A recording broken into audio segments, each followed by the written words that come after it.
સુરત શહેરના કતારગામ વિસ્તારમાં એક અનોખી ઘટના સામે આવી છે। સુરત કોર્પોરેશન એક બાજુ વરઘોડામાં દંડ ફટકારી રહી છે અને બીજી તરફ સ્વચ્છતાને લઈને વરઘોડામાં જાનૈયાઓએ સાફ સફાઈ કરીને અનોખો દાખલો બેસાડ્યો છે। જાનૈયાઓનું સફાઈ કરતો એક વિડીયો પણ વાયરલ થયો હતો।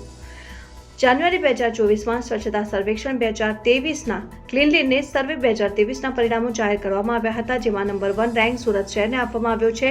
સુરત શહેરને ક્લીન સિટી નંબર 1 બનાવવાનો રેન્ક યથાવત રાખવા માટે જાહેર સ્થળોએ અને રસ્તાની રાઉન્ડ ધી ક્લોક સફાઈ ઉપર ભાર મૂકવામાં આવેલ છે, જેના પગલે સુરત મ્યુનિસિપલ કોર્પોરેશન દ્વારા વરઘોડામાં ફટાકડા ફોડીને કચરો ફેલાવવા સામે પણ દંડનીય કાર્યવાહી ચાલી રહી છે। જો કે બીજી તરફ જાનૈયાઓના એક ગ્રુપ દ્વારા ફટાકડા ફોડ્યા બાદ સફાઈ કરી અનોખી મિસાલ કાયમ કરવામાં આવી છે।